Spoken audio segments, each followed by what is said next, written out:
Hello and welcome back to Authentic on Air with Bruce Alexander. I am your host, Bruce Alexander. Today, my very favorite wildcrafter and woman of the woods, LoriAnn Wilde, is in the studio, and I am really excited to get caught up with an old friend after today's reflection. Take a moment to look back over the relationships you have had in your life, platonic and romantic, friendly and family. Is there one of those connections that sticks out as the one that got away? A possibly transformative bond that ended before its time. I'm reflecting on this personally because so many of the truly special people I've met throughout my life scared me. I felt small in awe of what I thought made them more special than me. Although I know now that more special is not a real thing. Back then, before I started accepting my authentic self, fueled by that feeling of inadequacy that I now equate with fear of not being enough, I would pretend to be something or someone that I wasn't. Does that mean I never had a successful relationship before I started to peel back those layers of insincerity? There is something to be said for luck and being a really good liar, but also the capacity of forgiveness in others' hearts when faced with honesty and vulnerability. For those reasons, a couple of my most treasured relationships survived. But how many of those amazing people would still be in my life if I had told them I was pretending versus them seeing through the veil of lies on their own and choosing not to waste their time on a non-existent idea of a person? I'm taking the time to briefly grieve those aborted relationships because grieving is an important part of the healing process. However, more importantly, I am newly trying to forgive the me of the past for being scared. I'm trying to find grace for that version of myself. I'm vastly different now, but that was still me. If I can't have grace for me throughout time, I am making the same mistakes in parenting myself that created the guilt and shame that guided me to those places in the first place. The relationship I'm grieving at this moment is two guys named Greg and Larry. They were both great, and I hung out with them in college, but they left me behind while I kept partying and making more mistakes because I was terrified to ask for help. They were fun and funny, but focused on success. School was the top priority at school, while I was imploding and putting on what I thought was a brave face. I want to hear what relationships you have lost and what you are doing now to stop losing special people because you are afraid to show up as yourself. Go to @Authentic Identity Management on Instagram, Threads, Facebook, or LinkedIn and comment on the episode 21 reflection post with your own experience. Or you can make a post of your own using the hashtag Authentic Reflections and tag @Authentic Identity Management. If you would like me to reach out and set up a free 30-minute consultation to find out if I can help you start being more authentic in your relationships, comment connection, and I will take the lead. If you love the space we are creating or want to help advance my mission of making the world a safer place for authenticity, here are a couple ways you can support the show. If you love, I already said that part. Leave a review and tell me what you think is great, needs work, or would like to see more of in the show. Follow the show in your favorite podcast platform or all the platforms you use, and use that share function. Send an episode of this show to someone you care about or post about it in your social media feeds or in your stories. These are all free ways to promote the authentic mission. If you aren't comfortable being a spokesperson for authenticity, you can be a financial backer of the authentic mission by going to Patreon and searching Authentic on Air with Bruce Alexander and signing up for a membership. I'm dedicated to the work of this mission long term, but I would love your help in more quickly making the world a safer place to show up as yourself. There is no possible way my guest today can know what an incredibly huge role she played in the development of everything I love about my life. LoriAnn Wilde is the Resident Nature Program Coordinator and Facilitator of the Prairiewood Forest School classes at the Oklahoma nonprofit St. Francis of the Woods. With a college degree in secondary education, a combined 13 years as an outdoor camp counselor, certification as a positive discipline parent educator, and years of experience as a nature play educator, her way with children largely influenced the standard of communication with my children I hold to this day. What isn't listed on her bio, though, is what has been so impactful in my life. LoriAnn is a creator of safe spaces and a builder of community. Kate and I moved to Oklahoma City, leaving everything and everyone we held dear behind. A 5-year-old, a 2-year-old, and a brand new baby in tow became my wife's only company as I almost immediately started the Fire Academy and had my life completely consumed with the job. And Kate had no community, no support, and very full hands. 2 weeks after I disappeared into my work, a trip to the park planted the seed that would change everything. As would become the norm, Kate was braving a trip to the local playground solo when, as children often do, they acted as an icebreaker in which a very kind and gentle soul reached out to a mother and wife who was, maybe not so obviously, on the verge of a breakdown. Neither Kate or I comprehended the level of isolation I signed us up for when I took the job. I wasn't clear on the level of sacrifice I was asking for my partner when I started out, but almost immediately the position asked everything of me that I had to give, or I would be put out, and it was all for nothing. So on nights or weekends for almost 8 months, when I had anything left to give, from the day I had put into exercise or study, there was more exercise or study, so I didn't fall behind. Outside of our regular visits with her mom, I had left my wife in complete and utter loneliness. The kind and gentle soul didn't just reach out with a "Hi, how you doing?" She put her whole self out there and offered up that she homeschooled and attended a co-op that her children were in, and they were similar ages to ours. An invitation to a Facebook group was exchanged, and something started. Not only parenting 3 children at various stages of early development, but keeping a home, acting as the house chef, and my dietitian and physical therapist, nursing my body to survive the extremes it would be pushed to. Not surprisingly, all that left Kate with no energy to socialize. It would be almost 8 months before life normalized enough for my wife to take the kids to the first homeschool co-op event, and I'd follow 2 weeks later. What I remember finding in those early days was a place of acceptance, exploration for my children, and like-minded people who cared about raising their children, not through fear and guilt, but varying interpretations of love and intention. I would find out much later that not only did LoriAnn introduce us to the group, but she actually had created it. Almost 10 years later, I can say that people came and went, spaces changed, and eventually LoriAnn left to build something new. And without her vision, the beginning of the end was near. But after this long, but after this long, every single deep friendship I currently maintain, outside of my best friend from the fire department, is rooted in what LoriAnn created.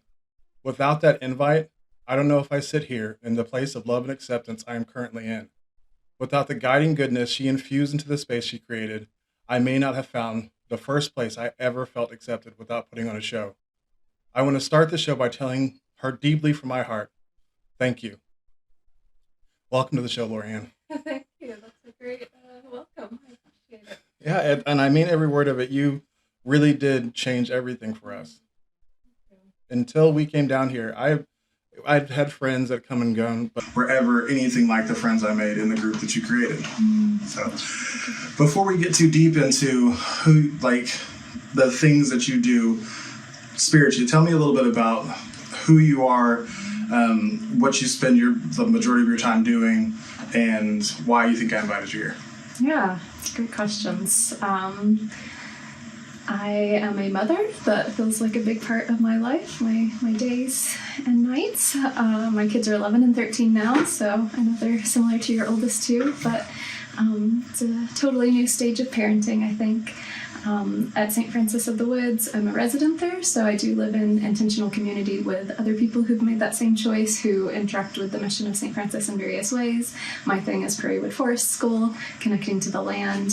So I have the classes themselves, but I've also got times that I'm tending the garden and the wild plants as well, with the intention of how am I creating a space that the kids will come and get these nature-immersed experiences, sometimes their families, depending on the class they're in, or if it's a homeschool co-op, and really cultivating that. So it was actually special for me to hear you framing some of when we met as a space creation in that context, because I don't know how aware I was of it at that point in my life, but now that's very overtly like what I see myself as bringing into the world and into the Prairiewood Forest School and the St. Francis community is creating the space where connection can happen, community can grow, learning can happen, finding confidence in spending time in the wilderness instead of fear, like all of those things that can happen there, but I really see my role as just facilitating the environment for that to happen, and then letting, in this case, nature be the teacher once they get there.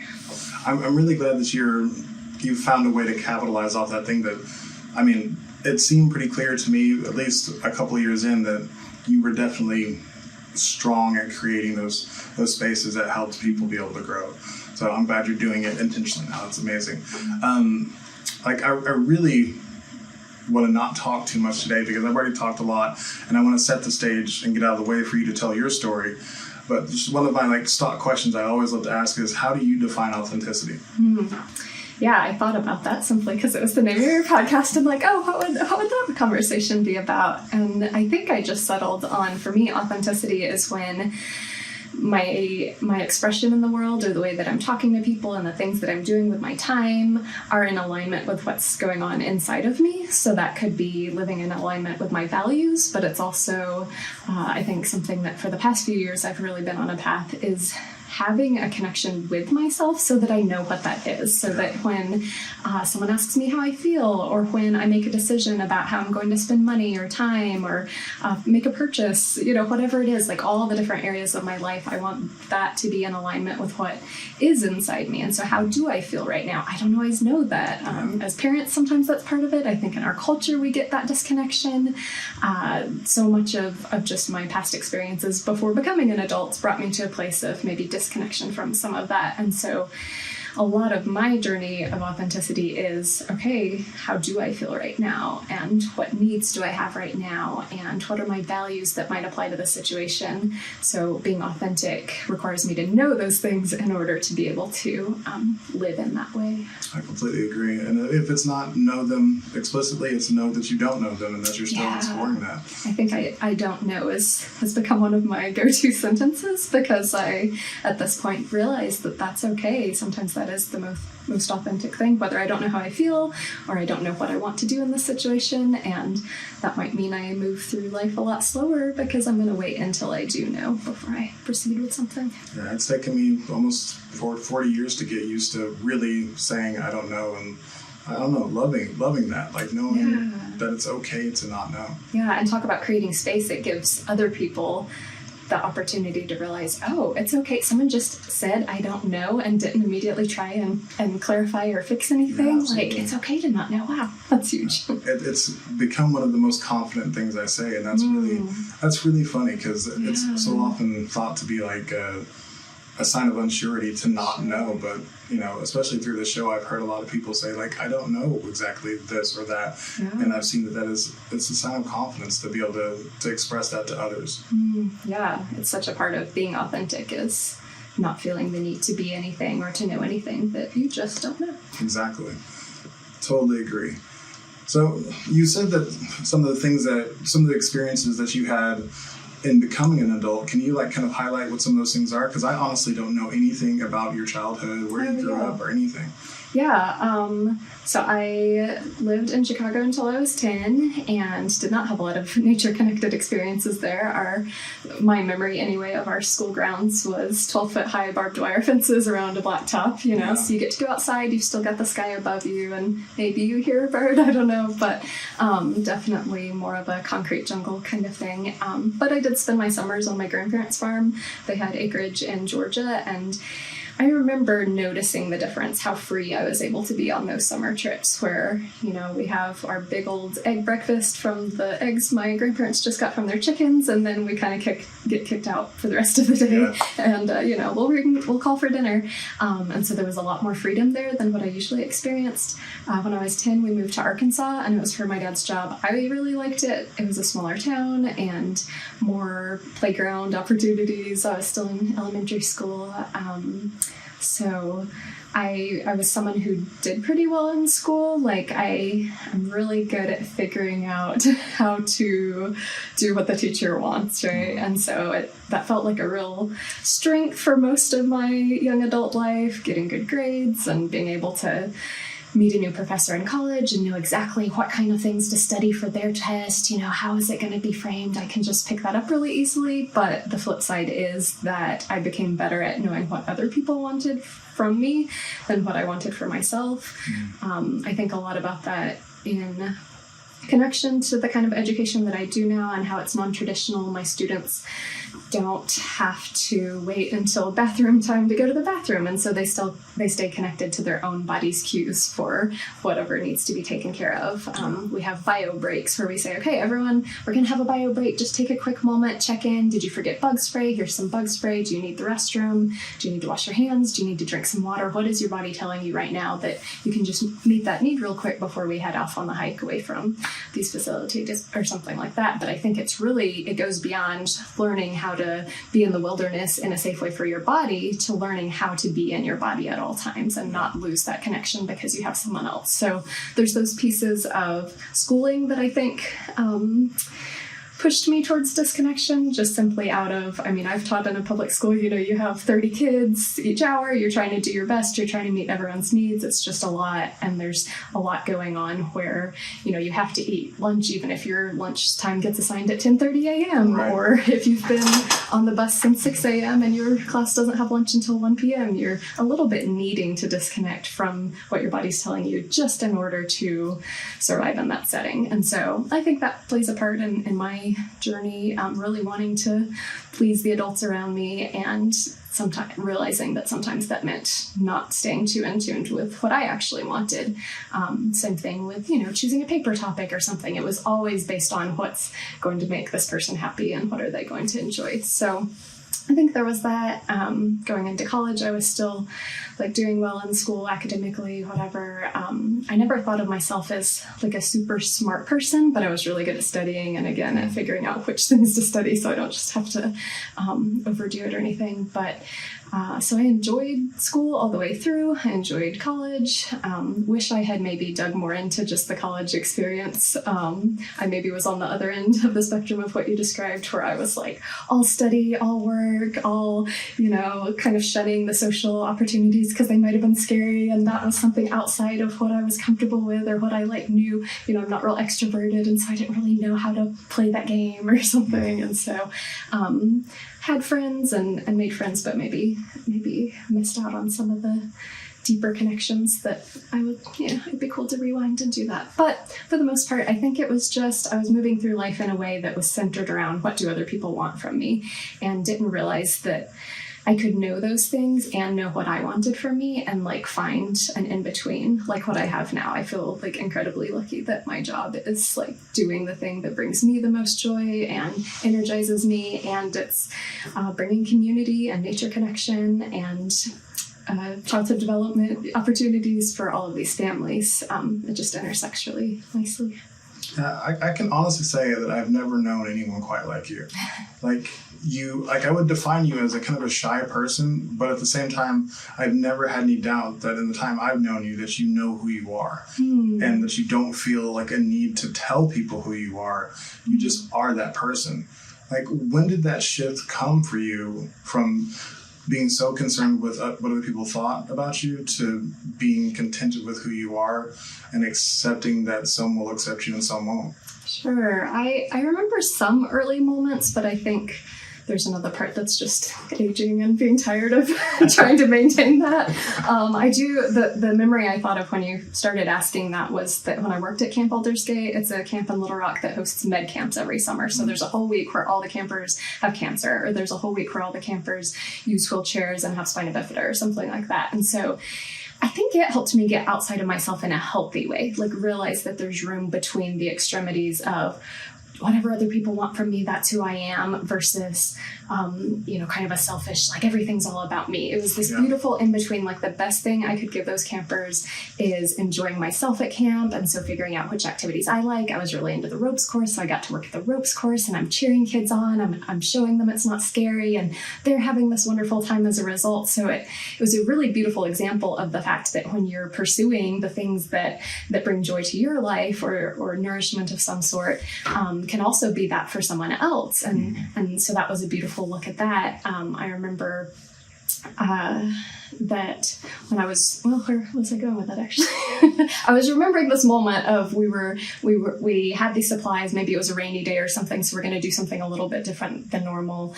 What are we going to come up with so the kids can still have a fun afternoon even though it's raining or whatever? And I don't know, I think maybe I just had this early hint of the fact that I could just be myself. Maybe we were just being goofy. We we thought we were going to do beads and we can't find the beads and whatever. And so it's one of those moments where it feels a bit like a failure. We weren't able to pull off the activity we thought, but in the process of just kind of being silly about it and goofing off and everything, that ended up being the fun memory from the week or whatever is that day that it rained. We didn't get to do the big exciting ropes course adventure. We couldn't even find the beading supplies. We just sat around and goofed off and joked and made personal connections, and like how lovely, it's not always embrace life. Yeah, it's not even that I have to like put on authenticity. It's the thing that happens when you like step back, and it just happens anyway. But yeah, I think in the ensuing years between different experiences and just, I don't know, getting tired of trying to put on anything other than who I actually am. And yeah, every once in a while that getting interwoven with experiences where people affirm that like, no, I like you messy, I like you the way you are. I don't need you to change. That's, I work with parents a lot. And so, and it tends to be younger parents, because once the kids get older, they can drop off. But when the kid's 2 years old, the mom's coming to, or the dad's coming, or the uncle or the grandpa or whoever it is. And so we have these family community opportunities for people to make those connections. And they don't need me to show up with it all together, because their life doesn't feel all together. They need to see that like it can be kind of messy. The first forest school class I ever ran, my son, who's now 11, was 3, and he sat on my lap and cried like most of circle time. I'm sitting there with my story, trying to be, like little Mr. Rogers or something, and really connect with the kids and bring them the story that, is gonna help them think about the animals, and we're gonna pretend to be the animals, all these things. And he's just losing it on my lap. And of course I'm insecure. It's my first one, and I'm feeling nervous about it. But after the fact, I remember one of the parents telling me how impactful it was for her to see someone else doing the thing that happens 100 times a day. She had young kids at home too, the ones she brought to class, and just seeing it could just kind of be okay. Like, this is other people's experience too. I'm not isolated and alone in my days looking like that sometimes. She was able to see that I just kind of went with it, it's okay. You don't have to fix your kid and take away their bad feelings and make them happy all the time. Like, you just kind of are in it together. And, the classes have that community of people seeing that with other people and realizing, wow, I can exhale a little bit. It's okay if my kid loses it in opportune moments. It can be okay. So that was really good for me. And I definitely identify with the being tired of trying to do what trying to fit into so many different things. Whenever, like I told you the first place, I found that acceptance was in your group, and I was coming off of shift almost every time that we came, so I was always exhausted. So I was too tired to put up a front. And people were still nice to me, and people still accepted me, and people actually liked having conversation with me. And I was like, oh, it was kind of through attrition that I found out that it's okay to be genuine, and there are going to be people who like that. Not everybody's going to very few people actually like them when I was faking it. So it turned out that it was through this exhaustion, I found community. So do I want to be that exhausted ever again? Right. No. It served its purpose. But I definitely appreciate that about the ability to, just let go because you're tired. So just work hard enough, and that gets it to you. So do you think it's your love of nature and the wilderness that kind of feeds your comfort in not trying to impress others? That is a great question. I don't know if I've ever thought of it exactly that way. I definitely feel the most utter acceptance for who I am when I'm laying out in the woods on the dirt and insects are crawling on me. They don't care. I'm just another rock or whatever. I'm just part of something. And I think I did find belonging in nature before I found it with humans. I think I would, hug a tree when I was sad and I'm crying, and I'm, at an earlier stage in my growth where I'm still maybe insecure about bringing that to a friend. Oh, I don't want them to think I'm too much. I don't want to fall apart on them. They're probably having a hard time too. I need to hold it together. But the tree's not going to care, right? So I go and I hug the tree and I'm crying, and I, maybe there's these branches that I climb up into and it feels like I'm being held, and it just felt you're not going to be judged by a tree, right? No one's ever gotten yelled at by a tree. And so, as silly as that is, maybe that was my first place where I felt like I could be at home. I know when I was a kid and I moved to Arkansas, our yard had 4 trees in it, and there were 4 kids in my family, and so we each had our tree, and the pecan tree was mine, and I'd just climb up there and I'd read, or I'd stare at the clouds, or I'd just kind of exhale the day. No one was gonna come at me with any needs or expectations or demands. I just could just be. And so I do think that probably was part of my bridge into that. I funnily enough, I didn't grow up thinking of myself as an outdoorsy person or anything like that. My Girl Scout troop went camping a lot. In college, I got to go on some like outdoorsy trips with the rec center, but it wasn't necessarily like, oh, I'm going to do outdoor education because I am a nature person or something like that.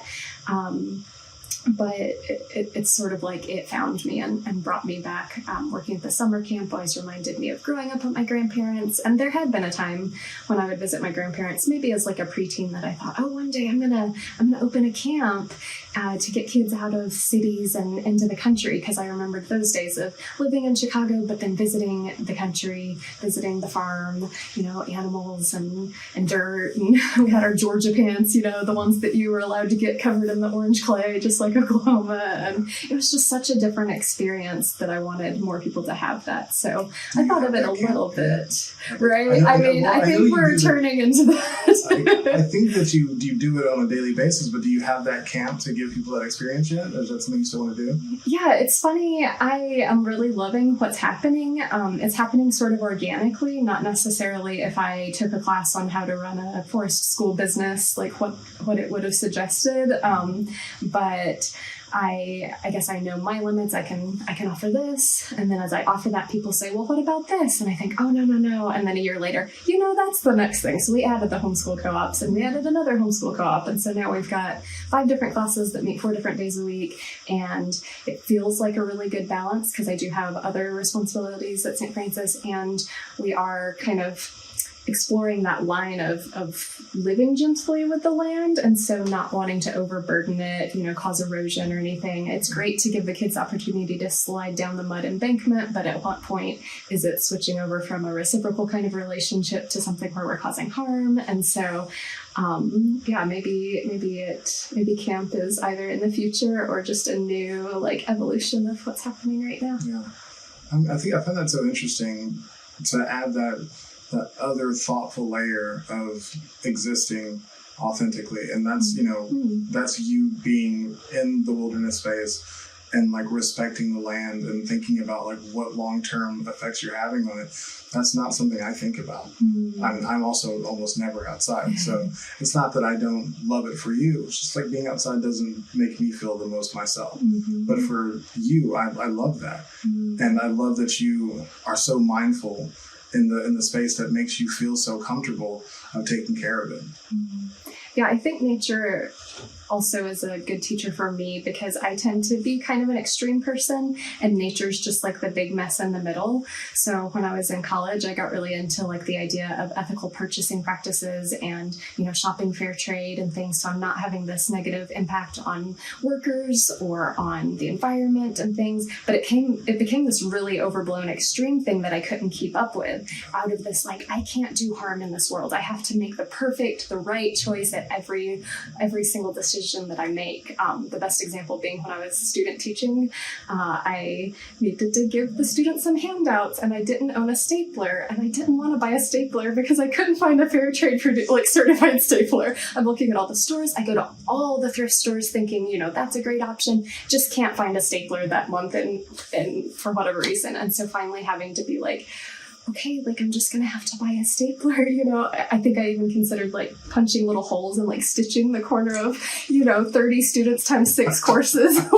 and just being yeah, I don't think this is what living authentically and in accordance with my values is supposed to be doing to me. But then, so I had a lot of that kind of thing just in my head or whatever. But now I think I can focus on practicing reciprocity. So yes, I'm harvesting and taking leaves from this plant and I'm offering my food scraps back as compost, or I'm sowing wildflower seeds to increase the populations maybe of some native plants that are having troubles with keeping populations to perpetuate their survival. And so I can do these things that are in alignment with my values, that practice kindness with the land, and I don't have to just beat myself up about every time that I do something that wasn't as perfectly as ideal as it's maybe technically possible to do. So whenever you were having that kind of mini identity crisis about not being able to keep up with that, the fair trade purchasing, how did you handle that?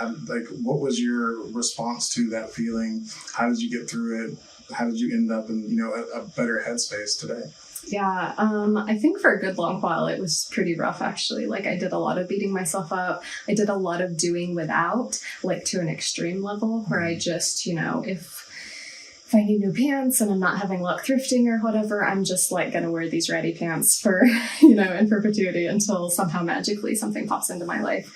I think it's another one of those getting tired. When I had kids, all of a sudden it was like, yeah, it's really important to meet their needs right now, regardless of whether I'm doing it perfectly. And, if I have to order the thing off a website and it's getting shipped to me and that's fed on carbon, like it's kind of important they have the thing anyway. So I'm just going to do it. So some of it, I think I, maybe went to the extreme of I just can't live the way I want to live right now. I did live in China when they were little, and so some of these things were actually easier because this is the social structure is just set up a little bit better. Like, for example, if my toaster oven died in China, I didn't throw it out. I took it to the mechanic that's on like every corner, and you pay him 50 cents and he fixes it. And so some things just got a little easier that way. But I think a lot of it was just like, maybe I do have to compromise on this particular desire because I can't, like where I can do without, I'm not going to make them do without if it's something, important. And so some of it was that, but I think then I was able to swing back into finding this balance. I think parenting did that for me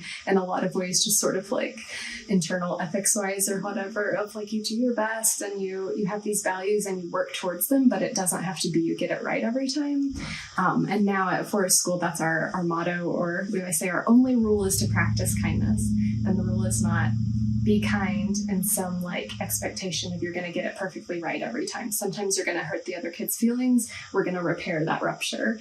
Sometimes you're going to throw the orange peel into the chicken coop before you find out oranges aren't good for chickens. We're going to try again next time. And in the future, you'll probably remember, we did have a erosion problem where we had a fun mudslide and it was the best thing ever. And then we realized, wow, that's a lot of trees whose roots are now exposed. What are we going to do to kind of repair that? And then where are we going to find to move that to where we can have the same fun without causing the harm? And so it's like a continual process of learning and growth. And I think that's a place I've been able to settle into, like over the last decade, especially, of being like, it's not that I can't ever make a mistake. It's not that I have to just throw my values out the window. But maybe I just learn like one new thing at a time, figure out how to implement that one, and then keep going from there, not trying. So were the same kids who had been part of the mudslide, were they part of that, the fix for that? Yeah, it's really cool, especially in our class that's for 9 to 15-year-olds. Wild Wonders is, we've shifted it to the 9 to 15-year-olds now. Yeah, so special. They do so much of their own, like, decision making around what's happening, even if it is like an interpersonal conflict, which tend to be the ones that are the hardest for me. I don't want to see a kid have their feelings hurt. I want them to go home feeling loved and connected and like, I really belong in this world. And so it's so hard for me if there's some teasing or some, picking on or something like that. But I've been able to see that they're really good at coming up with how to make those repairs. And that if they come up with it, whether it's the mudslide, erosion, or a kid's feelings, it's going to stick. It's not going to just be the thing they do when I'm looking. It's going to be like internalized. And so that class in particular, where their parents aren't there, they're on this new journey of independence. We've got some teens who serve as teen mentors, and so they've got some extra role models to look up to who are operating in this way, and they get to decide, what are we going to do this season? What project are we going to do to improve wildlife habitat? And what are we going to do next time that happens? Let's have a community meeting and discuss how that was hurtful for this person, and what are we going to do instead? And it's really beautiful. It really makes me think humans were going to be okay. Like these kids, if they can figure it out, one day they'll be in charge. Yeah, I love that they're getting a chance to practice healthy conflict, healthy conflict resolution, and also healthy decision making. Like that's something I didn't get until healthy until like in my 30s. Like I got decision making all dumped on me in college whenever I finally left my pretty authoritarian parents, and I then had to make decisions for myself, and I had no idea what I was doing. Yeah. So they're already getting, exposure to that, and I think that's really awesome. Yeah. I had to read a lot of books to get to that point, and they're just like playing with chickens and figuring it out, That's so funny. Like I was thinking earlier today about, some of the skills that I have that I've often been like, whatever, that's not a big deal. Mm-hmm. But you just said, like, I had to read a lot of books to get to them playing with chickens. It's like, but honestly, it's working. Like, getting to that point you put in a lot of work, and you should be like happy that the result is them playing in the chicken coops and them being able to resolve the issues. It's a really big thing that you've done and been able to create. And so I want to kind of get into how it happened.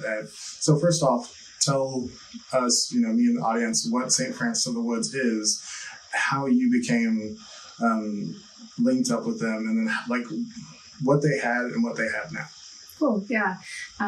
So St. Francis of the Woods is a nonprofit retreat center in Coyle, Oklahoma. It was started 40 plus years ago as a place for people who were, I think they worded it, sojourners on any spiritual path would have a place to get away and find solitude and silence in nature. So that sounds very different than what my classes sound like, but it's really beautiful how in a lot of ways it's the same thing. And so they have retreat cabins that they've had since they were first founded. People can book a bed or book a cabin where they can, people come out to have a spiritual prayer retreat. They just want to do nothing but pray all weekend. And we've got little lanyards that say, I'm in silence or whatever, so no one's bothering them. They can go on the trails. It's almost 600 acres, and so there's lots of room to find your own space and just kind of commune with nature or with whatever, is meaningful to you.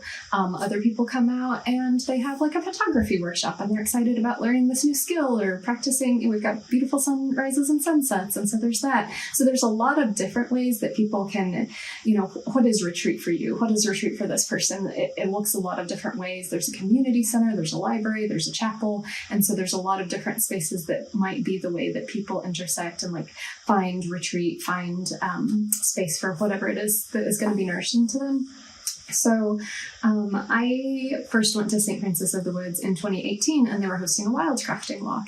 And it wasn't my first wildcrafting walk, but I had not been out to that property before. I hadn't even heard of it.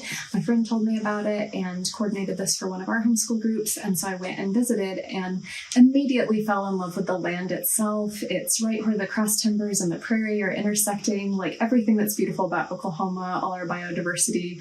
They've got birds that you usually only see east of there or usually only see west of there, and they're all living there because of this habitat diversity. They've been protecting it. They garden but don't spray, and that's been going on for quite a long time. They did a prairie restoration project which helps bobwhite habitat and some other little creatures that don't have a lot of opportunity left when cities get built and things like that. So it's really beautiful. They have a lot of ecology things going on as a result of that, of just really wanting to protect the land. The first time I walked on the trails, I was struck by how much like Arkansas they were, really moss covered, and you don't see that a lot in Oklahoma because it's usually so dry. And so just a really gorgeous place. People set foot on it and go on and on about just how nourishing it is to even be on that land. So I felt that way about it too, but it was about an hour from where I lived, which is not far from you, and just felt like a long drive, and I had forest school classes going on at parks around Oklahoma City that worked for me. It was 15 minutes drive from my house. I could tell that the land there was more ideal for it in different ways, but yeah, it wasn't something I was going to be up for making the drive every day or anything. So they at the time had an art academy program. Coyle Public Schools, where it's located, don't meet on Fridays. It's one of those districts that just doesn't have the funding to keep the electricity on 5 days a week, I guess. And so they meet Mondays through Thursdays, and then Friday parents are kind of left finding a different option. So they had an art program where they would have a guest artist stay in residence and have the kids come out and do some kind of cool art project. So we attended that sometimes, and then I started bringing classes from Oklahoma City out. We would do field trip days out there, usually working in the garden or helping plant native trees or something like that. And it was always really beautiful, and I noticed once someone went for their first time, they would come back, but it took a while to convince someone to go for their first time just because of the drive and stuff.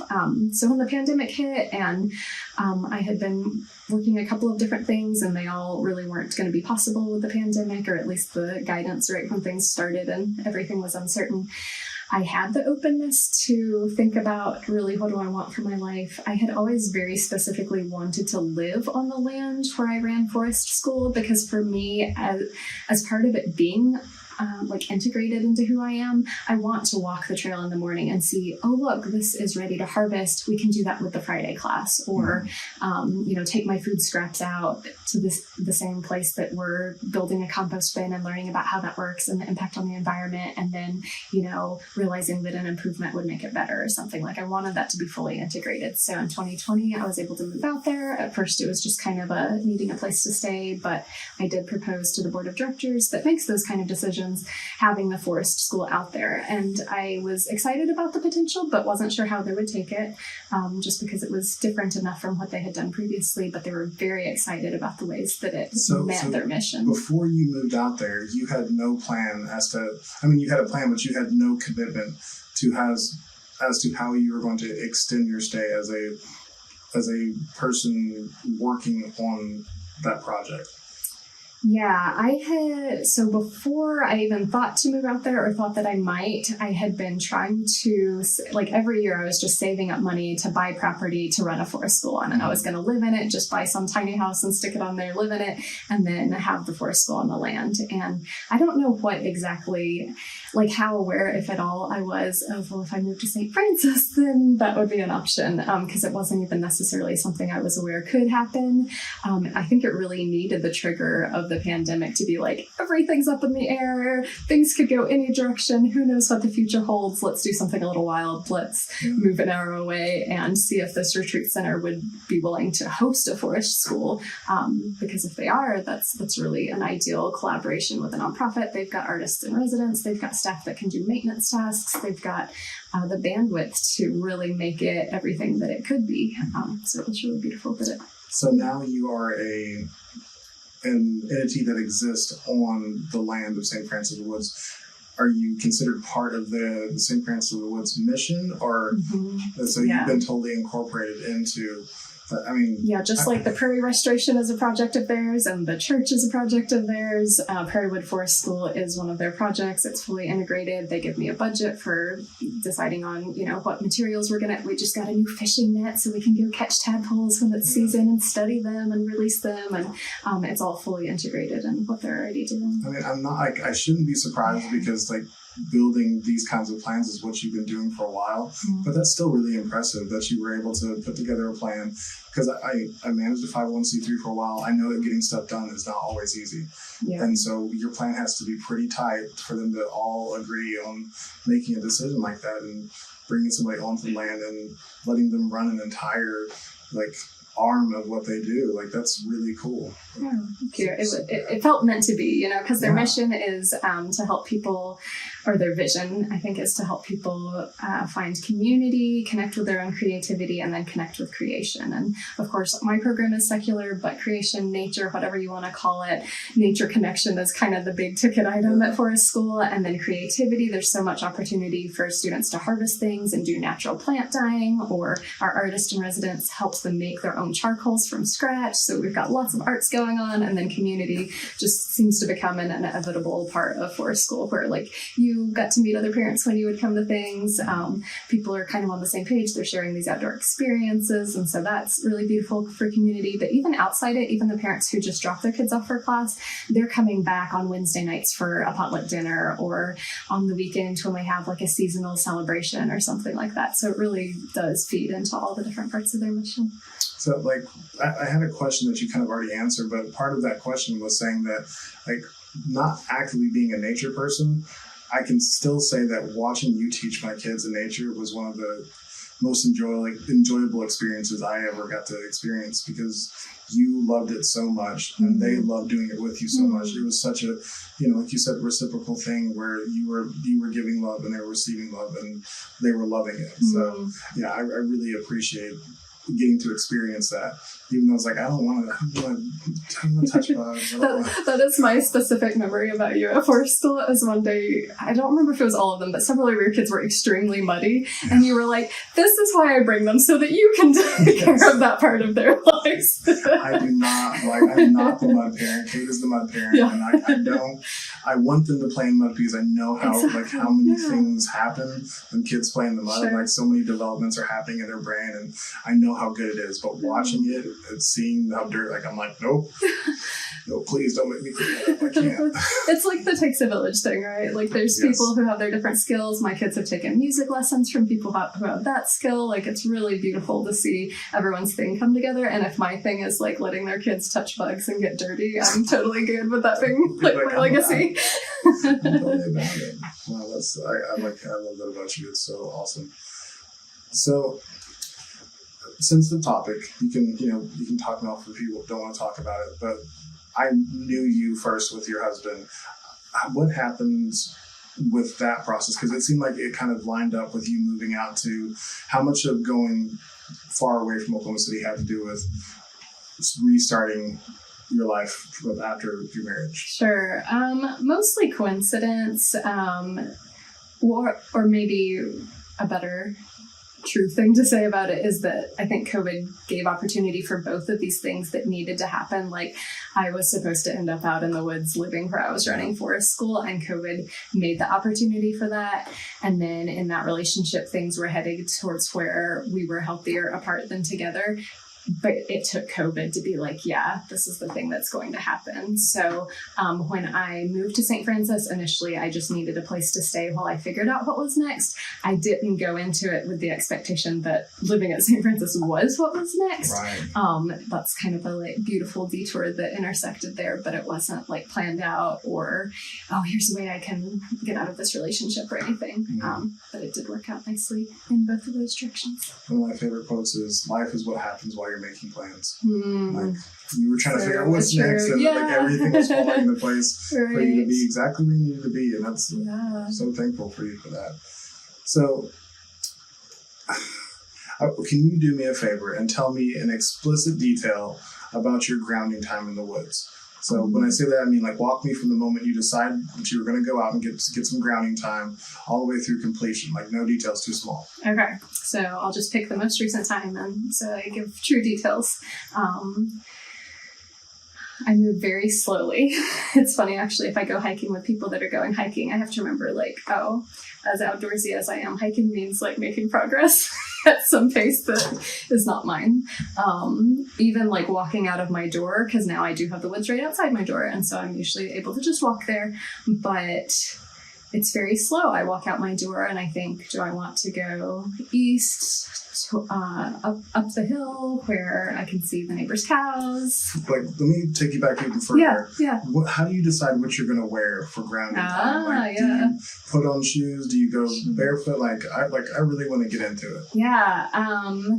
Thankfully, it's pretty standardized, so it doesn't take a lot of thinking. I'm always going to wear long pants just because we do have poison ivy and ticks and even venomous snakes. I'm going to wear socks even though I don't like to, and tuck my, have things tucked in so that I don't have tick pads to my skin. Probably going to take off the shoes and be barefoot once I arrive wherever I feel like I needed to arrive at. And I've, scoped out the area and ensured there weren't any hazards there. But for the actual, I need some time in the woods, I'm going to wear some hiking pants and wool socks and my ankle boots. They're barefoot shoes, but they're not the fancy expensive sole that technically allows grounding from whatever perspective, because I'll just take them off. It's okay. And then I do like to wear a wool shirt just because it helps with temperature regulation, which is really important in Oklahoma. I much prefer cold weather than hot weather, but Oklahoma, 100 degrees for a week, or for more than a week sometimes, and so that just helps you not get overheated or whatever. And I usually braid my hair as a further precaution against ticks. I hate wearing a hat, so I usually don't. I probably should, but I usually don't. I'm always just a little pink from the sun. And I try and grab some energetic, a granola bar or something, or if I've made little energy bites, something that'll give energy without adding a lot of weight. I have this hip pack that I wear whether I'm going grocery shopping or into the woods, and it's always got a lighter and a little bit of jute twine in case, it got dangerous or I was in some situation where I needed a fire or something. And then just a multi-tool pocket knife and a bottle of water. Make sure I always have water on me. I I can grab those things pretty quickly and just head out the door and feel into where it is that I'm going to go. Maybe I checked the weather first and thought to bring a rain jacket. Probably not. If I'm taking students in the woods, I'm very prepared in all of those areas. And if it's just me, like in the moment, I'm not at all prepared. I'm more like gonna rough it whatever I find. I'd rather like find a little cave to hide in or something like that. So my favorite place to head from my house, if I go west, like straight into where the sunset would be, there's a little pond. And if I go over a hill beyond that, I can go up to the stream that is spring fed. So that's another beautiful thing you don't always have in Oklahoma. It's like flowing water and springs and things like that. And I love the sound of it. I really like to just, wherever I'm going, I'm going to lay down. That's my thing. Like if I'm going to ground somewhere, or if I just am having a stressful day and can't handle another minute on my computer, or whatever it looks like that is leading me to want to head out into the woods, what I'm wanting to do is not to like take a long walk usually, but to walk until I find the spot where I'm going to lay down. And I'm going to come back with pine needles in my hair and dirt all over my clothes and stuff. But like that's really what I'm going for. And I just try and move slowly enough that I only move when I know. Maybe it's like my best practice of authenticity, really, because it's moving only at the pace that I actually know that's what I want. You know, I'm not trying to manipulate the experience in some way of thinking, oh, my friend was going to be staying in that cabin. If I walk that way, I might run into her. Like, maybe that's what it needs to happen, and maybe I need the time to myself, and I don't need to know that. I just need to know, yeah, no, I actually wanted to head down this trail that goes the other way. That's where I'm feeling like pulled or whatever. And so just following those until I get there. When I, so I might walk half an hour, I might walk an hour, I might walk 5 minutes. And whenever I get to a point where I'm like, yeah, I think I want to stop here, I teach the kids to check east, south, west, and north. So you kind of go in a circle looking at the ground to make sure you're not about to sit on something hazardous or disturb ground that, can't handle that or something like that. Make sure you have a secure space. And I sit down and take off my shoes and get my feet on the earth. And usually I'm going to like lay back from there and really like the way that trees look with the sky filtering from behind them. And so a lot of times I just kind of look at that for a while. I don't really try and say a prayer or, do a meditation or anything other than just being fully present in that moment and whatever it is. I often hear animals around me, especially the longer I lie down. And I've had deer and gray fox get relatively close to me, but that's not like a goal. I don't try and get a certain thing to happen. I mean, I definitely have that. I'm like, I think most humans at this point in time are probably this way. I definitely have the part of my brain that's like, oh, that would make a great Instagram picture, why don't I shift over this way? But I just try and listen to like, is that actually what I'm wanting right now? Probably not. Probably if I want to do anything other than just sit there, it's going to be, I have this little tiny notebook that goes everywhere with me, and I might like write a poem about my experience in that moment. Do you take your phone? I often have, if I bring it, I usually put it on Do Not Disturb. So if I'm heading out by myself and no one would hear if I called, then I'll probably take it kind of for my kids' sake, like for safety or whatever. But I prefer to not have it or like not remember that I have it. So it's a practice of total observance.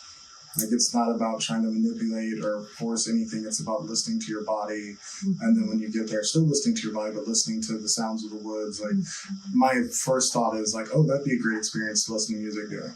Like I love listening to music while I do things, but I'm also very unconnected from nature. Mm-hmm. So thinking about that, it's like, maybe you should listen to nature a little more. Right. But for you, it's much more about just listening to what's happening and just taking it in and not trying to create anything from it. Yeah, and sometimes I will sing, like making up kind of the way you would sing to a 3-year-old, like what you're seeing and stuff. And one of the most magical moments, I do have a little pocket fife because I play flute, but I have a little one you can bring camping. It's like plastic and $9, it's not a big deal to have it in the woods. And one time I did head up towards the sunset up on this hill behind where I live, and we mow it for hay. It's like not sprayed and stuff, so that way if the surrounding farms are using that hay, there's less like pesticides in the groundwater and everything. And anyway, I was up there and just kind of felt inspired by maybe the clouds or something. And so I pull out my fife and I start to play. And a little, I think like a deer mouse came out, came out of the tall grass to the clearing where I was and just stood on its back legs and watched me play for a little bit and then ran on. And I'm just like about to fall over. I'm so amazed. You know, it was such a magical, like it blessed me with its presence and it seemed like it enjoyed the music, but how on earth would it care or know? Or, you know, it was this funny little moment. So those are special, but I try not to set out with the intention or like any expectation or hope that some magical thing is going to happen, because that's 1 in 50 times that something that's especially like, oh my gosh, I'm going to tell that story happens. Most of the time it's for me to not be in that part of my brain and just breathe. And I will like put one hand on my chest and one hand on my stomach. And especially if I headed out because I was really stressed or overwhelmed with something, it's a good chance for me to just like take a deep breath. What am I feeling?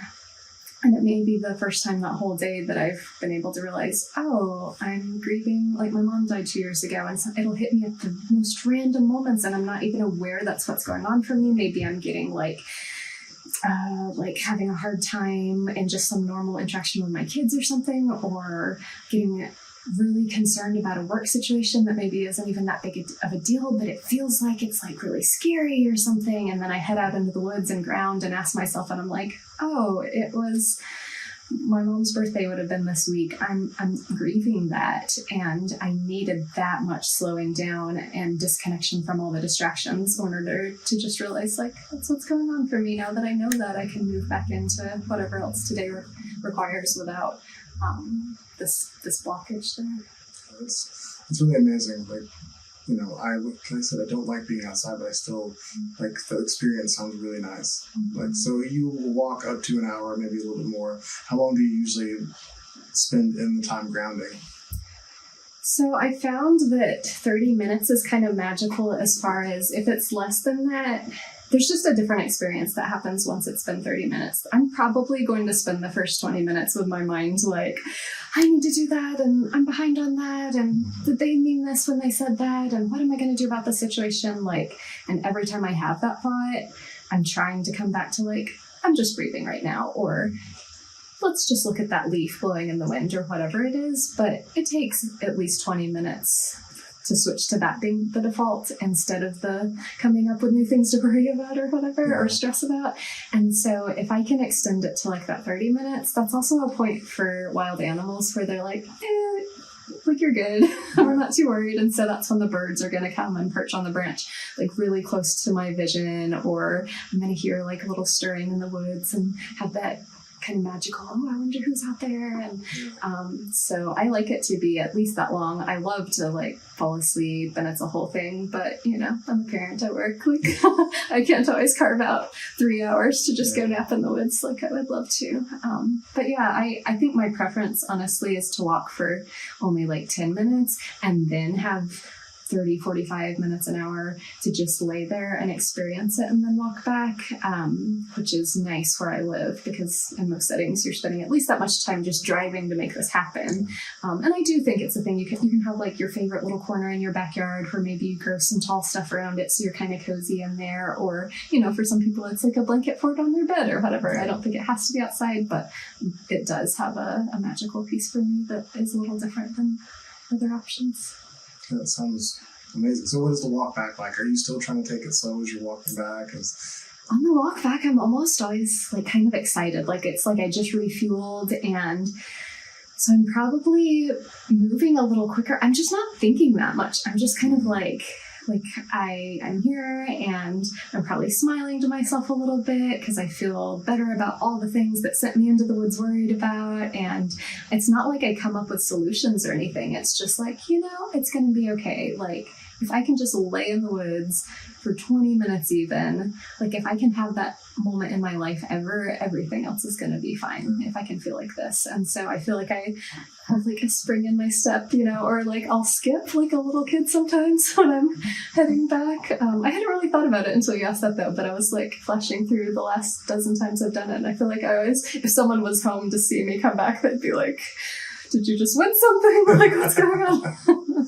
So it's the fact that you've been kind of pulled back into yourself and really actually aligning your thoughts with, really the reality of your place in the world, is that all these things that felt so big before you had time to really like release them, or just, not even release them, just like understand that it's not that big. Yeah, it's remembering I belong here, the earth wants me here, and I can feel safe here. Even if everything going on in my life at that point feels insecure and unstable, and I have no certainty about anything, finances or work stuff or like whatever that looks like, if I can have those moments of remembering like, and all of that can go like the worst way that my worst fear, imagines it, and I will still be a part of this earth, and I can still hug a tree, so I'll be okay.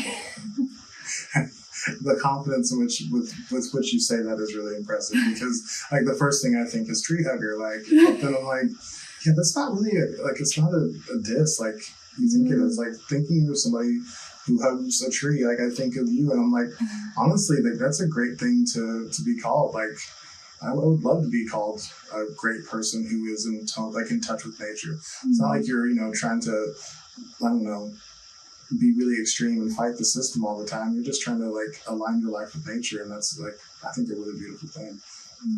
I guess I'm jealous to a degree, but also I could try harder. I'll say that. People often ask me if I'm ever going to offer forest school for adults, and I'm like, I think one of these days that's going to happen. I think the need's there. I'm pretty sure that would be a pretty big hit, just because you are such a calming person, like, and just the idea of you helping people like me kind of feel comfortable in that space, it sounds appealing. So I would, I'm not going to say I'd go, but I would think about it. Like, like, that sounds interesting. So I swing personally wildly back and forth between absolutely loving the sound of children talking to slamming my headphones like on to drown out any seemingly childish noise. I'm pretty sure that's my ADHD like overstimulation, but you call listening to children a spiritual practice. What does it look like to listen to children as a spiritual practice? Yeah, it has so many parallels with what we just talked about grounding time in nature for me, because, there is no controlling children, right? Like the things they say, the things they come up with, the stories they tell. Like when I sit next to a child who wants attention for, in whatever way I can tell, their body language or their words, they're just wanting to be listened to.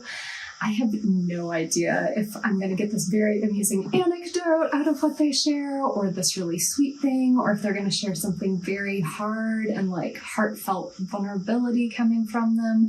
But it also is always this magical moment of hearing something that I needed to hear. So like I'm learning from them, and at its very basis, a lot of times it's just they noticed something in nature that was very small that I would have walked right past unless I was like in a grounding moment where I'm looking at the ground.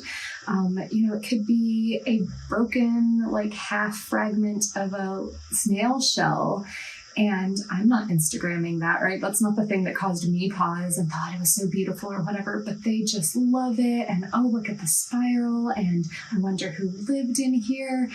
They slow down, and especially like the 2-year-olds and the 3-year-olds and the 4-year-olds, they think it's all magical. They see that it's all magical. I think that's what it is. Like they see the world for the way it is. They don't have all this weight of what I'm carrying around worrying about and how am I going to afford this or that or whatever. They're just present to their, like, not just to that day, but like to that exact moment that they found this little thing, or they hand me this like completely bug-eaten leaf that, no one would take a picture of it and think there was something special about it, but they just loved it. Maybe it felt awesome between their fingers, or maybe it's the one that landed on them straight out of the tree. It's never touched the ground before, but it touched them. Like, how magical is that?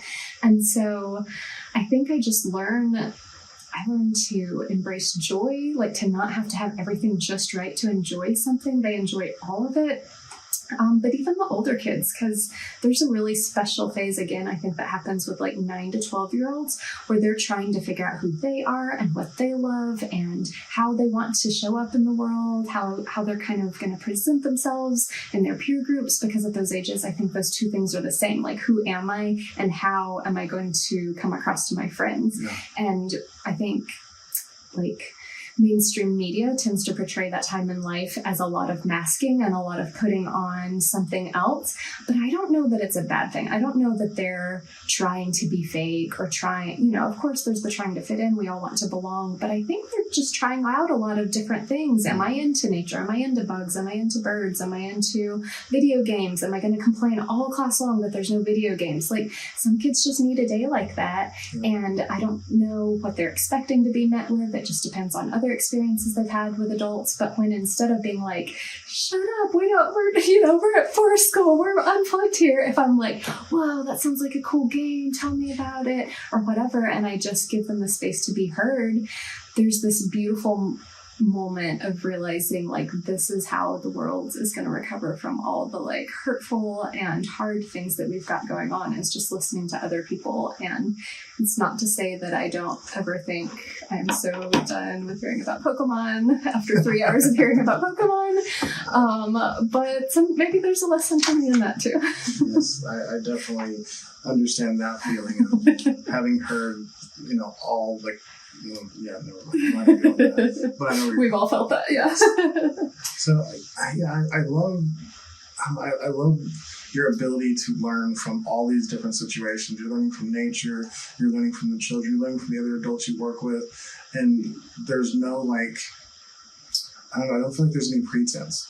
You take all that information in the same, and you mull it over and you either apply it or don't. It's just like, it's all information that is all equal. Is that correct? Yeah, I mean, maybe to too strong of a degree. I think one of the things that can be my struggle, my growth point in this type of thing, is that balance between taking that in and holding to myself. And so I was in college when I noticed, like, everything I read, I was like, this is it, this is the truth, like, this is so, because if I identified with any tiny little piece of it or saw any little nugget of truth, I wanted to embrace it and take it in. And I think that that's a gift that I have in the world, that I'm able to, I hear a 2-year-old say something and it's meaningful to me, or I read, a kid's book that I'm just reading to them at nighttime, and I've got to write that in my quote book, that was so meaningful, or whatever. But there can be the degree, or like the point at which I'm taking it all in without discernment around, like, what is it though, And I think I read a lot, partially for that reason. So I have a lot of different experiences. I want to, I feel like I've mentioned Instagram like 4 times today, but like, I follow a lot of like psychologists on Instagram and like betrayal recovery groups and like different things where I'm getting information from different perspectives so that I can realize, like, okay, just because I read this and it meant something to me, it could actually be harmful to someone who had a different life experience that I did. And so I need to learn these things too, so that I can apply that level of discernment and wisdom, so that I'm not just taking everything without any kind of consideration. I have to remember that, like, mother animals in nature, they don't just like let their babies scratch them in the eye, right? They bite them in the ear or something. And like, humans, we have different ways that we can set boundaries, but those are still important, whether it's like my own boundaries around my time, or the things my kids are allowed to say to me or something like that, or whether it's like, well, I really appreciate this one poem that this author wrote, but they also said these really harmful things about people. And so I'm actually not going to continue to choose that as a person I'm learning from, if that makes sense. That makes total sense. And I'm not going to say that I'm great at that. Like, I'm generally pretty much the one who's like, I learned this, I like this, okay, I'm going to go with that. And like, I will continue to learn. I try to let myself be shaped by, I've recently gotten much more into saying that I'm being shaped by other people's opinions. Not that I'm going to change for other people's opinions, but I'm going to take that thing in and decide if it's something that does reflect me, and if it doesn't, I'm going to let that experience, kind of guide how I move in dealing with that person in the future. Because if that was their perception, then there's some feedback somewhere in that communication model that I'd like to remove, so they actually are able to see who I am. Yeah. And so it's a fairly new thing. I'm still working it out, but I like the option to just try to learn from all the different stuff I take in and take in more. Yeah. Well, just like our rule at Prairiewood is to practice kindness, I think authenticity has to be recognized as a practice. Absolutely. It's not like, am I authentic or am I not authentic? There's so much in between inauthenticity and authenticity, even of just here, just like doing the thing, whatever. And having that practice of incorporating more authenticity in your life, or having one more authentic conversation this week, one more time that someone says, how are you, giving an authentic answer, or whatever that looks like. It's just a practice we're growing into. Yeah, I've definitely tried to work away from saying things like, are you authentic, to are you being authentic? Are you loving your authentic self? Yeah. Are you interacting? Are you leading with authenticity? Things that are actions that are constantly evolving, because you can be the most authentic leader for 6 months straight, and then something happens and you stop doing that. You have to continually be checking in on yourself. And like you said, taking the time to look at, are you actually existing with your values? And, I encourage that for everyone. It sounds like grounding is a good way for you to get back to that. And for me, it's this show. I'm really lucky for this opportunity to talk about all these things that run through my head all the time with really, diverse and interesting people who have different views on it that sometimes challenge that and, kind of help me either strengthen my view or to, evolve it in some way. And I hadn't really thought about that part. And I appreciate the experience so much. So I'm thank you for being part of it today. I've loved it so far. Yeah. So we're going to start to wrap things up because we've already gotten almost towards an hour and a half, and I want to respect your time on what you've got going on today. But, gosh, what did I want to ask?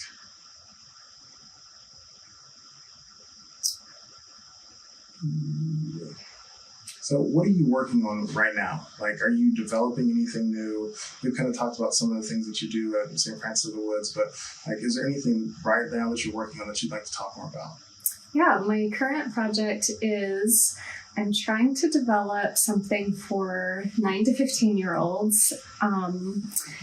I haven't talked about it much, so I don't know if I have great words for it, but, if you're in Scouts or there's different programs where you're working towards learning a certain skill, maybe you want to get your life safety skills, or you want to learn whittling, or you want to learn how to build a fire or something, but there's all these steps that need to happen along the way to get you to that point.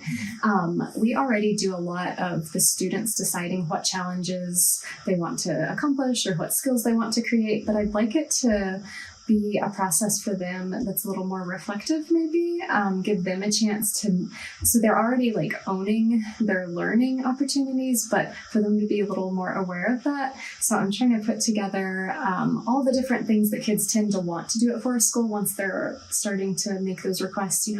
Whether it's, the most common request I get is the kids want to make lemonade. It's every kid has heard that at once, that we have made lemonade at Forest School, and so they want to do that. But it really turns into this whole experience of they learn how to hold the knife, they learn how to keep the knife safe when you're out in the wilderness and making sure that someone else doesn't come across it in a hurtful way. And then they're learning math and measurements of figuring out how much sugar we want to go in there or something. So whether it's that or it is a bigger thing forage mushrooms and cook them over an open fire or something, I'd like to break that down into pieces where it's accessible to them to decide, I want to do this, but in order to get myself to that point, I need to learn this skill.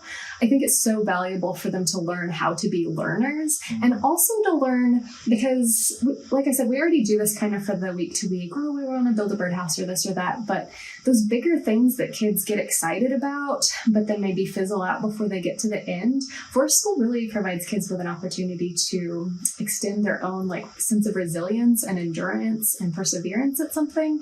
And so I'd like to have, I imagine almost a little passport book or whatever, and they turn to the page that's I want to cook the thing over the fire. And they say, okay, to get to that point, I'm going to ask if I can learn how to light a fire without a lighter, or, use a flint and steel, or whatever, or like the stepping stones along that, so that they get the sense, not only have I planned it and I learned the steps to get there, but I know how to know what I want to do and then how to get myself to that point. And I'm incorporating it with like art and nature journaling. Like, I imagine the end result, rather than being like earning badges, because we don't do a lot of like rewards-based system in forest school, because we do want it to be really intrinsic motivation, but instead you would end up with this book that's almost like your own nature journal of your wilderness experiences and skills, where you drew or you took pictures and you collaged it together and you wrote a few words and you check marked off what date I first successfully lit a match for 20 full seconds, like held a lit match for 20 full seconds or whatever, because then it gets to intersect, I'm scared of fire but I learned this, or I don't know how to do this, or whatever it is. That's fine. So do you think that'll be like a situation where you give, here's 40 of the things that I could offer, and then they get to put together a program based off of that? Or are you expecting them to completely start from scratch and kind of? Yeah, what I've done so far is taken all the things that we've already done or that they've already requested to do and making like a little page for that. And then I think during the rest of this year, every time they come up with something, I'll do the same thing. So like if it is make lemonade, just list out what supplies we need and what ingredients we need and what the proportions are or whatever, and then let them figure out, okay, we need to learn the knife things and everything. But I can see it growing past that. I definitely want to have, like totally blank pages where it's like design your own challenge so that it can keep growing and evolving. I don't expect it to ever be stagnant. I was thinking we'd pick 5 native mammals and you're like working your way up. We decided to put them in order of stealthiness because that's another good nature skill. You're not going to see birds if you're stomping through the forest noisily, And so start out with like something you see pretty commonly, like a squirrel or a deer or something, and have a little booklet for those skills. And then you like level up to the next animal. Did they decide that categorization? Yeah, my 2 did. I love the way that kids like categorize things. Yeah. They think so differently than us, I mean, not all of us, but like usually we're used to certain categories being like, right. Well, yeah, we're going to go with, size or, exactly. The different kinds of like, are they feline or whatever. Mm-hmm. And they're just like stealthy. Yeah. Like, yes, that's so much This better. is the wilderness goal. Yes, this is so much better. I love that. That's so cool. So is there any part of your connection to your like existence in nature that you feel like if you could bottle it and give it to somebody else would apply to many other aspects in life? Like any tips or like life hacks that you would say? Like the one that I can definitely take from what you've said so far is like slow down. Yeah. Like slowing down seems to provide a lot of different kinds of clarity for you, and I think it would for a lot of people. Mm-hmm. Is there anything else? The one that I mentioned before you sit down in the wilderness, first looking east and south and west and north and seeing what's there and what that might mean for you as far as do I need to pick somewhere else to be. I keep coming back to that as maybe a broader symbolic kind of lesson for my life right now before I anchor into a relationship or a job or like a specific project or something. There's always so many opportunities, so many things that we can do with our time that might be in alignment with our values and our passions. And so in that way, they're authentic. But if you really just like sit in the space of whatever that is, you're reading the proposal that someone sent you, or you're sitting in the parking lot outside of the thing you got invited to that you hadn't really thought about, do I even want to be here or something? And just kind of like looking at it from all those different angles and seeing, is there something here that lets me know this really is for me? Or is there maybe something kind of pokey over here and I don't know that this is actually where I'm ready to be right now. I'm gonna, shift somewhere else. I feel like can be, or is becoming for me, a practice that isn't just about not getting bit by a venomous snake or whatever. I think you understood the assignment and you really provided a great answer there. And, my addition to that would be and do that authentically. So don't I've talked about on the show many times that my ability to lie to myself was really uncanny for a long time. So it's I don't think I want to go into this thing because really I don't think that these are my kinds of people. And that's not true. It would be more like I'm afraid to show myself to this group of people because they may not accept me. And to me, I don't want to act out of fear. So I would just lie to myself and say I'm not afraid. I just don't like them.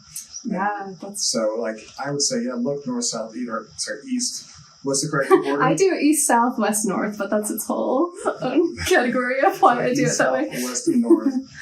And ask yourself, like, am I being honest about the things I see and the things that I'm saying are dangerous? Like, really analyze those things. And I think that would be an absolutely really great piece of advice. That's perfect clarification too. It's not like I'm settling on a really comfortable spot, right? I don't randomly find all these places where I'm really comfortable. Like the ground's either hard or it's wet or the tree bark is scratchy. But if I'm supposed to be there, that discomfort doesn't mean it's not the right thing. So your example of going somewhere and kind of backing out of it, out of a inauthenticity and telling your own self why you don't want to be there.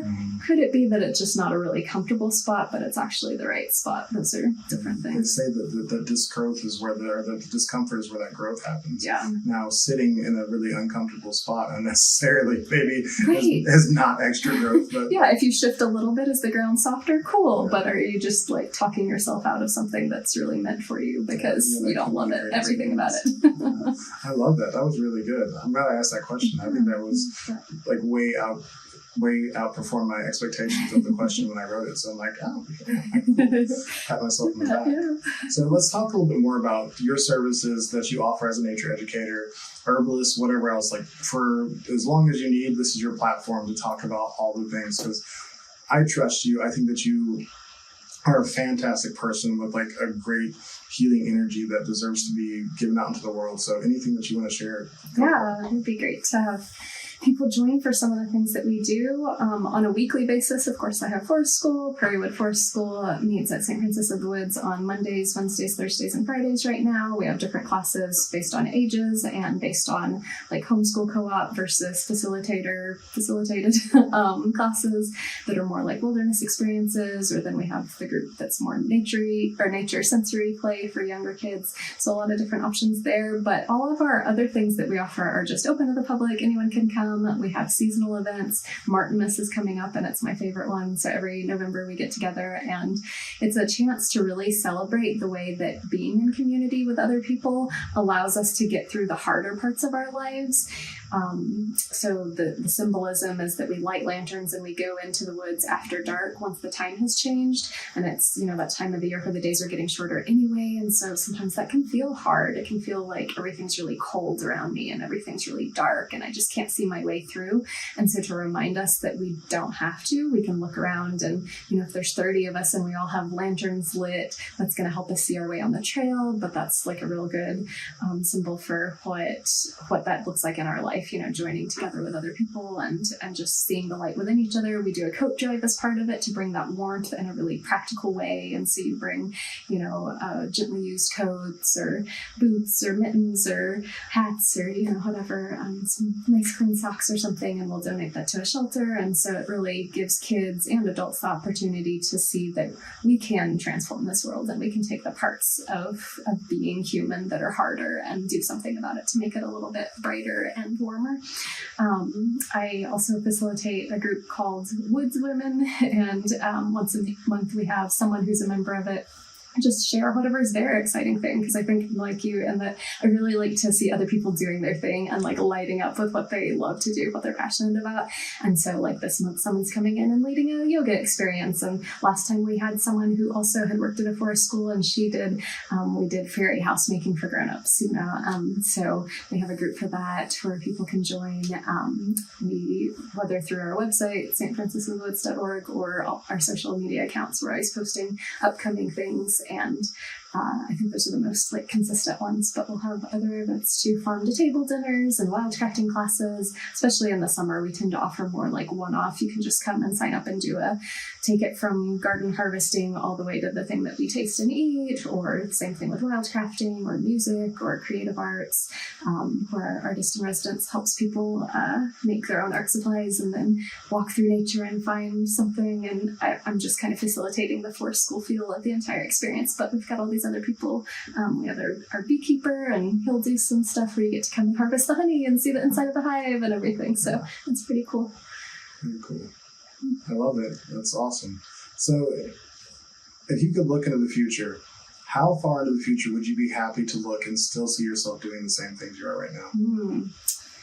Yeah, I mean, like, as long as I'm super mobile, it does require a lot. I'm doing a lot of hauling supplies on my back into the woods and stuff. And so I wonder if at some point in my life I'll need to shift to more training others on how to do it. I do really enjoy when I've gotten to be in a training role of teaching other teachers how to take their classes outside, or teaching other people how to start a forest school or something like that. But my grandma's 81 and she still works and does everything. So I'm like, maybe that's going to be me too. And I'll be 90 out in the woods with a bunch of 2-year-olds just loving it. That sounds really beautiful. So as long as you're physically able, you'd love to keep doing what you're doing. Definitely. That to me is the sign of you found a passion that you really enjoy exploring. Yeah. And that is, I don't know, probably the highest hope I could have for any friend of mine is you're living your passion. So that's really awesome. So finally, where does LoriAnn live online, and where can people find out more about who you are, what you do, and get connected with you if they're interested? Yeah, I mostly post on Instagram. It's at Wildernedge.